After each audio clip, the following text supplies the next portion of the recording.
Hello everyone, welcome to KTV Telugu.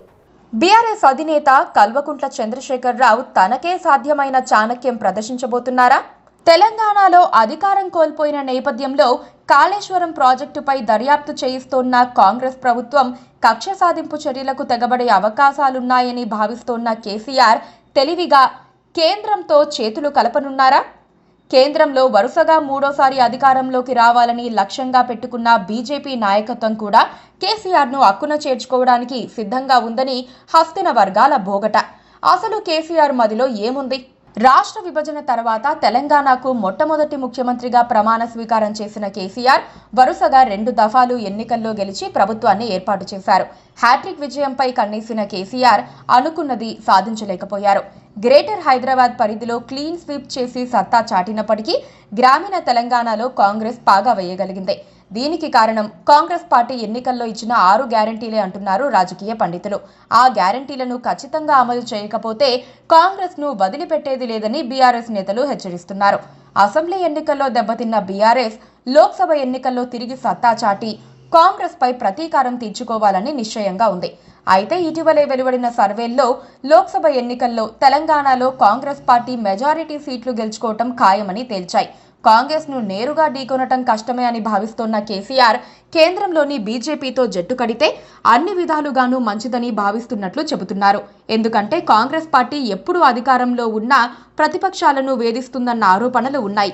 ఇప్పుడు కూడా రేవంత్ రెడ్డి ముఖ్యమంత్రి కాగానే కేసీఆర్ పైన బీఆర్ఎస్ పైన మాటల దాడులు పెంచేశారు.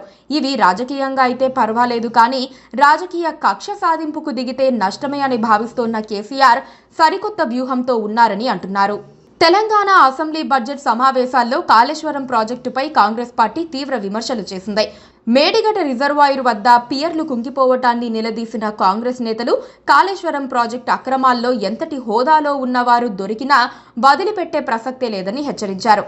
తనదేమీ తప్పు లేకపోయినా కాంగ్రెస్ ప్రభుత్వం కక్ష సాధింపుగా తనపై బురద జల్లి బోనులో నిలబెట్టే ప్రమాదం ఉందని కేసీఆర్ అంచనా వేస్తున్నట్లు చెబుతున్నారు. కాంగ్రెస్ పార్టీకి ఆ అవకాశం ఇవ్వకూడదని ఆయన నిర్ణయించుకున్నట్లు చెబుతున్నారు. ఈ నేపథ్యంలోనే ఢిల్లీ వెళ్లి బీజేపీ అగ్రనేతలతో కేసీఆర్ భేటీ అవుతారని ప్రచారం జరుగుతోంది. అటు బీజేపీకి ఇటు బీఆర్ఎస్ కు ఉమ్మడి శత్రువు కాంగ్రెసే కాబట్టి కాంగ్రెస్ ని కొట్టడానికి బీజేపీ కూడా కలిసొస్తుందని కేసీఆర్ వ్యూహంగా చెబుతున్నారు. అటు బీజేపీ కూడా కేంద్రంలో వరుసగా మూడోసారి ప్రభుత్వం ఏర్పాటు చేయాలని పట్టుదలగా ఉంది. ఈ క్రమంలోనే అందివచ్చిన పక్షాలను కలుపుకుపోవాలని కమలనాథులు అనుకుంటున్నారు. దక్షిణాదిలో బీజేపీకి ఏమాత్రం బలం లేదు. అందుకే దక్షిణాన ప్రాంతీయ పార్టీలు కలిసొస్తే బీజేపీ కాదనే పరిస్థితులు ఉండవంటున్నారు. కొద్ది రోజుల క్రితమే కేంద్ర మంత్రి అమిత్ షా పొత్తుల గురించి మాట్లాడుతూ ఎన్డీఏలోకి వచ్చి చేరేందుకు మరికొన్ని పార్టీలు సిద్ధంగా ఉన్నాయని అన్నారు. అది ఎవరిని ఉద్దేశించి అన్నారో అర్థం కాక రాజకీయ పండితులు బుర్రలు గోక్కుంటున్నారు. బీజేపీ నుండే కేసీఆర్ కు పిలుపు వచ్చిందని బీఆర్ఎస్ వర్గాల్లో ప్రచారం జరుగుతోంది. కేసీఆర్ బీజేపీ అగ్రనేతల అపాయింట్మెంట్ కోరుతున్నారని బీజేపీ నేతలు అంటున్నారు. తెలంగాణ బీజేపీ నేతలు మాత్రం బీఆర్ఎస్ తో పొత్తు ఉండదంటున్నారు. అంతిమంగా బీజేపీ జాతీయ నాయకత్వం నిర్ణయం తీసుకుంటే బీఆర్ఎస్ బీజేపీలు జట్టు కట్టే అవకాశాలు లేకపోలేదంటున్నారు విశ్లేషకులు.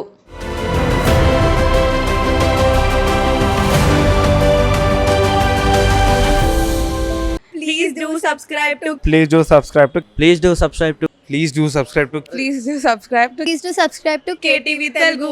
KTV Telugu. KTV Telugu. KTV Telugu. KTV Telugu. KTV Telugu. Please do subscribe to KTV Telugu.